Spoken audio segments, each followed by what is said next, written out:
Hello friends, welcome అండి. ఇవాళ నేను 60లో 20 గురించి వీడియో చెప్తున్నాను. 60లో 20 ఎలా ఉండాలన్నది చిన్న కథతో పాటు చెప్తున్నాను. అంటే ఇంకా చాలా ఉంది, పెద్ద వీడియో అయింది. స్కిప్ చేయకుండా వినండి. 60లో 20 ఉండడానికి ప్రయత్నం చేయండి అందరూ. ఈ వీడియో తప్పకుండా స్కిప్ చేయకుండా విని అలా ఉండడానికి మనందరం కూడా ప్రయత్నం చేద్దాం.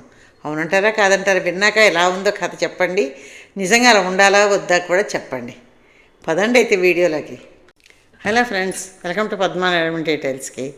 ఇవాళ ఏంటంటే మన టాపిక్ 60లో 20లా ఉండాలని ఉందా మీకు? ఉంటుంది కదా. అంటే ఇప్పుడు ఫ్రీగా ఉన్నాం, ఇప్పుడు ఎంతో ఎంజాయ్ చేయాలనుకుంటాం, ఎన్నో అనుకుంటాం, కానీ ఒక్కోసారి అవ్వదు. అంటేనండి 60లో 20లా ఉండాలన్నా మన చేతిలోనే ఉంది. 60లో 70, 80, 100లా ఉండాలన్నా మన చేతిలో ఉంది. 60లో కాదు 40లో కూడాను అది మన చేతిలోనే ఉంటుంది. మనం ఎలా యద్భావం తద్భవతి, మన మనసులో ఉన్న ఆలోచనలు కానీ మనం చేసే పనులు కానీ మనకు ఉంటాయి. ఎప్పుడు కూడానండి వయసు మనకి రావచ్చు, నెంబర్ చెప్పుకుందికి రావచ్చు, మనసుకు వయసు తెచ్చుకోకూడదు నా ఉద్దేశం. అంత యాక్టివ్గా ఉంటామో, అంత సంతోషంగా ఉంటామో, అంత హ్యాపీగా ఉంటామో ఆ చిన్న వయసు తలుచుకొని, అలాగప్పుడు మనం హెల్దీగా ఉండగలుగుతాం. ఎప్పుడైతే హెల్దీగా ఉంటామో చివరిదాకా హెల్దీగా ఉండడం చాలా సంతోషం. అయితే ఇప్పుడు ఏంటంటే ఇంత చెప్పాను కదా అని 60లో 20లా ఉండడం ఎలాగా అది తెలుసుకుంది కండి. ఇవాళ ఒక మంచి కథ చెప్తాను. 60లో 20 వాళ్ళు చదివిన కథ చెప్తున్నాను, టూకీగా చెప్తున్నాను. మొత్తం చెప్పడానికంటే చాలా పెద్ద అవుతుంది. స్కిప్ చేయకుండా వినండి. నిజంగానండి మనం చేయవలసిన పనులు ఏంటంటే ఎలా చెయ్యాలి, ఎలా ఉండాలి కథ రూపేణా చెప్తున్నాను మీకు. ఇప్పుడు మాటలు చెప్తున్నాను కదా, ఇవాళ కథ రూపేణా చెప్తున్నాను 60లో 20లా ఉండడానికి. అయితే 60లో 20గా ఎలా ఉండాలో కథ రూపేణా చెప్తున్నానండి. ఒక ఊర్లోని ఒక అతను రామారావు అని ఉన్నాడు. అతను బయటకు వచ్చాడనమాట.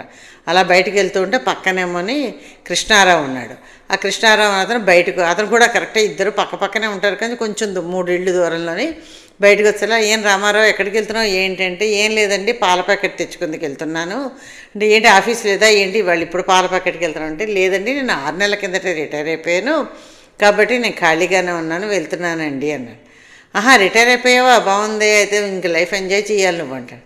అదేమిటండి రిటైర్ అయిపోయి నేను విచారంగా ఉంటే మీరు అలా చెప్తున్నా అంటే, అయితే ఓ పంచి నేను ఇప్పుడు వాకింగ్కి వెళ్తున్నాను, ఇతనికన్నా అతను 8 ఏళ్ళు పెద్దవాడు, నేను వాకింగ్కి వెళ్తున్నాను, సాయంత్రం నాతో పాటు రా, మన యూత్లో నేను జాయిన్ చేస్తాను, నీకు తెలుస్తున్నాను. సరే ఏంటి యూత్ ఏమిటి మనం ఏమిటి రిటైర్ అయిపోయిన తర్వాత అనుకుంటే సరే అంటాడు. అనేసుకొని బయలుదేరుతాడు. ఇతను వస్తాడనమాట. వచ్చి సాయంత్రం వస్తుంటే ఇద్దరు కలిసి వెళ్తారు. వెళితే అక్కడ అందరూ సీనియర్ సిటిజన్స్ కూర్చుంటారు. అందరూ ఈ వెళ్ళిన అతను రామారావు కన్నా పెద్దవాళ్ళే ఉంటారు. 75 వాళ్ళు, 87 వాళ్ళు కూడా ఉంటారు. వాళ్ళందరూ కూర్చొని చదాగా నవ్వుతూ కేకలు పెడుతూ మాట్లాడుతూ ఉంటారు. ఇతను వెళ్ళేసరికి వీళ్ళందరికీ ఇతను రామారావు మా పక్కనే ఉంటాడు, మా కాలనీలోనే ఉంటాడు, ఇతను రిటైర్ అయిపోయాడు అని అందరూ చప్పట్లు కొట్టి రండి రండి అని, రామారావు గారికి వెల్కమ్, మా యూత్ అసోసియేషన్లో జాయిన్ అవుతున్నందుకు చాలా సంతోషం, రండి రండి అంటే అనేసరికి అందరు ఇలా ఇతనేమో వింతగా చూస్తుంటాడు. Youth association.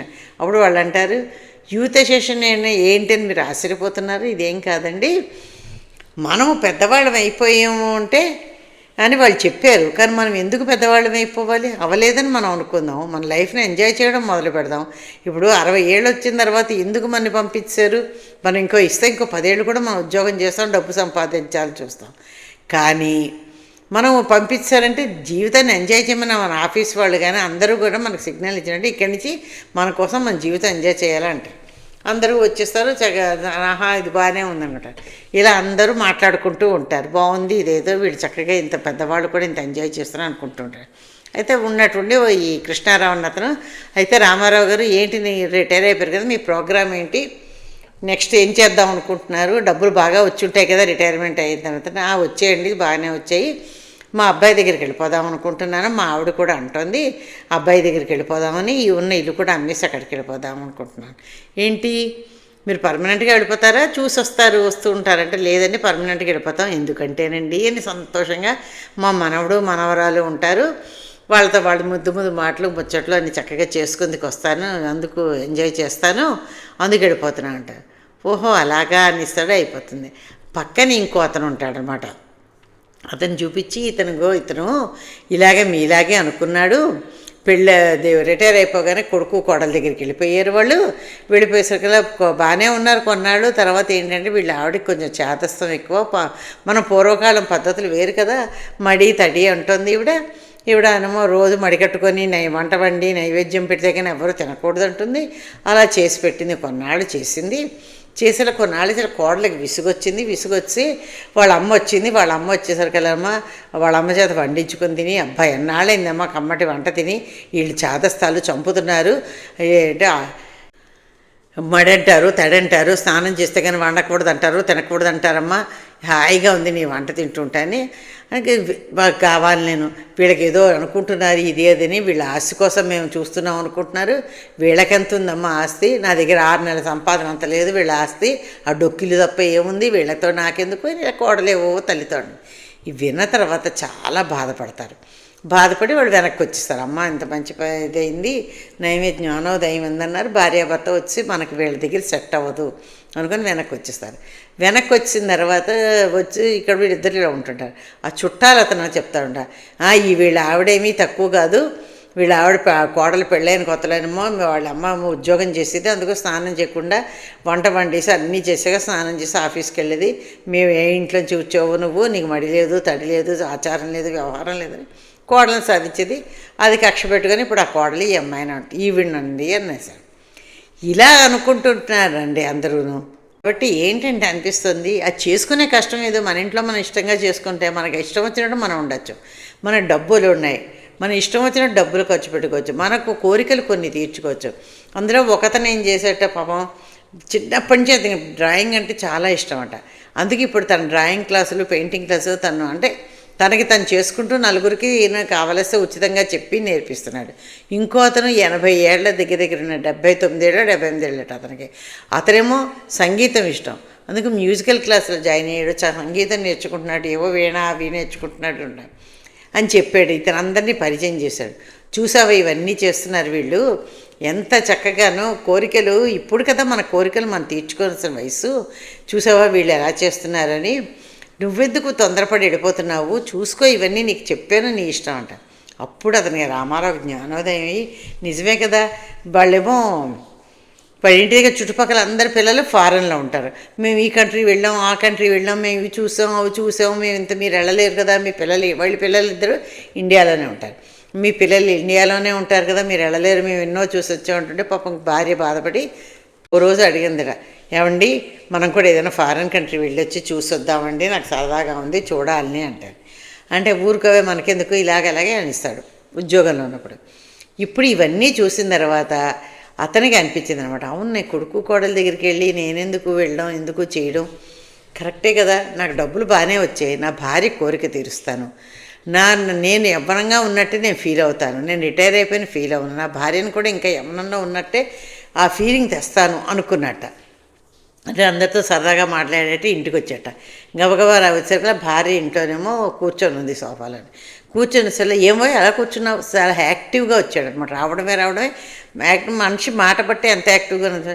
ఏమో ఎలా కూర్చున్నావు, ఏంటి అలా కూర్చున్నాంటే, ఇవాళ సినిమాకి వెళ్దామండి, సాయంత్రం మన ఇద్దరం ఉన్నాం, ఓకేనా వెళ్దామా, అలాగని సంతోషంగా మాట్లాడుతున్నట్ట. ఆవిడ ఆశ్చర్యపోయింది, ఇదేంటి ఇలాగ చేస్తున్నాడు అని. తర్వాత అతను చెప్పాడన్నమాట, అలా కాదు, మనము సినిమాకి వెళ్దాం, మనకు కావాల్సిన మన జీవితం గడుపుకుందాం, పిల్లల దగ్గరికి వెళ్ళామనుకో వాళ్ళ ఆంక్షల్లోనే వాళ్ళ అదుపుల్లోనే మనం ఉండాల్సి వస్తుంది, మన దగ్గర డబ్బు ఉంది, ఓపిక ఉంది, మనకి ఎంత వయసు వచ్చిందని కాబట్టి మన జీవితాన్ని మనం ఇప్పుడు ఎంజాయ్ చేయడం మొదలు పెడదాము. అంతేగాని పిల్లల దగ్గరికి వెళ్ళిపోయి పిల్లల దగ్గరికి వెళ్ళిన ఆటోమేటిక్గా మనం ముసిరి వాళ్ళం అయిపోయినట్టే. ఎందుకంటే మనకన్నా చిన్నవాళ్ళ దగ్గర ఉన్నప్పుడు మనం ముసిరి వాళ్ళం అయిపోతే, వాళ్ళు కూడా ఏమన్నా అంటే మాటకు ముందు మాట వెనకాతలే ఉంటారు, మీరు పెద్దవాళ్ళు అయిపోయారు మీరు కూర్చోండి, మీరు పెద్దవాళ్ళు అయిపోయారు మీరు వెళ్ళకండి, మీరు పెద్దవాళ్ళు అయిపోయారు మీరు తినకండి, ఇవే మాటలు అంటూ ఉంటారు కదా. అందుకని మనం కూడాను ఇలా ఎంజాయ్ చేద్దాం. నీకు ఎప్పుడో ఫారెన్ వెళ్ళాను కదా, సరే డబ్బులు వచ్చాయి, మనం 15 రోజులు నెల రోజులు సింగపూర్ అవన్నీ తిరిగి వద్దాం, హాంకాంగ్ బ్యాంకాక్ టికెట్లన్నీ బుక్ చేస్తాను అని భర్త చెప్పేసరికి ఈవిడికి ఎంతో సంతోషం వేసిందనమాట. నిజమే కదా, మనం ఏంటైపోయిందని వయసు, ఎందుకు పిల్లల దగ్గరికి వెళ్ళిపోవడం, వాళ్ళు వస్తూ ఉంటారు మనం వెళ్తూ ఉంటాం వస్తూ ఉంటాం, అంతవరకు బాగుంది. అంతేకాని పర్మనెంట్గా వెళ్ళి ఉండిపోయి నా జీవితాన్ని జైల్లో పెట్టుకోవడం ఎందుకు అనుకుంటారు అది ఆవిడ అనుకుంటుంది అనమాట. చూసారండి, ఇంకా కథ చెప్తే చాలా పెద్దది ఉంది. నేను ఇంతవరకు చెప్పాను, మరోసారి ఈ కథ చెప్తాను, ఇంకా ఫుల్గా చెప్తాను. ఇలాగండి ఎవరమైనా కూడానండి 60లో 20లో చూసుకోవాలి, కానీ 20లో 60 చూసుకోకండి. ఎందుకు అంటే మనం ఎంత మన ఆలోచనలు బట్టే మన వయసు వస్తుంది. 60 ఏళ్ళ వాళ్ళు 20 ఏళ్ళ ఉండొచ్చు, 20 ఏళ్ళ వాళ్ళు 60 ఏళ్ళ ఉండొచ్చు. వాళ్ళ ఆలోచనలు బట్టే మనసు అలా ఉంటుంది, జీవితం అలా ఉంటుంది. పొరపాటుని కూడా 60లో 20లోనే ఉండండి, కానీ 20లో 60 అవ్వకండి. ఎందుకంటే ఆరోగ్యానికి ఆరోగ్యము ఉంటుంది, మానసిక ఆనందం ఎప్పుడు ఉంటుందో ఆరోగ్యం ఆటోమేటిక్గా ఉంటుంది. ఆరోగ్యం ఉండడానికి ప్రయత్నం చేస్తే దానికోసం అని చిన్న చిన్న చిట్కాలు మనం పాటిస్తాను. యోగాలు చేయొచ్చు, వాకింగ్ చేయొచ్చు, మన సరైన మన ఫుడ్, మనకి ఏ బాడీకి ఏ సూట్ అవుతే ఆ ఫుడ్ తినచ్చు. ఇలా రకరకాలుగా చేసుకుంటూ ఉన్నాం అనుకోండి, ఆరోగ్యంగా ఉంటాం, 60లో 20లో ఉంటాం. అంతే కదండి. 60లో 20లో ఉండడానికి ఈ అలవాట్లు ఒకటే కాదు, మన డ్రెస్సింగ్ దగ్గర నుంచి కూడా ముసిరాళ్ళం అయిపోయి ఏమైనా ఆడవాళ్ళు ఇంతేసి జడలే ముళ్ళు వేసేసుకొని జుట్టుకు రంగులు మానేసుకొని ఏవో పాత కాటన్ చీరలు లేదా జరీ చీరలు కట్టుకోండి. అవి కూడా నీట్గా కట్టుకోండి, నీట్గా తయారవ్వండి. ఎలాగంటే మనని చూడగానే అవతల వాళ్ళకి గౌరవభావం కలగాలి. మనని చూడగానే 2 చేతులు ఎత్తి నమస్కరించాలి, ఎంత బాగున్నారు వీళ్ళు ఇంత వయసులో కూడా అన్నట్టుండాలి. కానీ అబ్బా వీళ్ళేంట్రా బాబు ఇలాగ ఇప్పుడు ఇంత ముసిరాళ్ళు అంటే మనం బాగా ముసిరాళ్ళతో మన దగ్గరికి ఎవరు రావడానికి ఇష్టపడరు, మన పిల్లలే మన దగ్గరికి ఇష్టపడరు, ఇంకెవరినో మనం ఆశించడం. అందుకే ఇష్టపడరు ఇన్ ద సెన్స్ వాళ్ళ బాధ్యతలు వాళ్ళు ఇది ఉంటాయి. మొదటిది. రెండోది, మనం ఏం చేసినా కూడా ఛాదస్థంగా అనిపిస్తుంది. ప్రతిదీ ఛాదస్థం వీళ్ళకి ఎక్కువ అనుకుంటుంటారు. ఇలాగేనండి చాలా ఉన్నాయి, ఇంకా చెప్తున్నాను కదా, కొంచెం మళ్ళీ చెప్పాలని మీరు చెప్తున్నాను. తప్పకుండా వీడియో అంతా స్కిప్ చేయకుండా చూసి ఎలా ఉందో కామెంట్లు పెట్టి లైక్, షేర్, సబ్స్క్రైబ్ చేయండి. Thank you.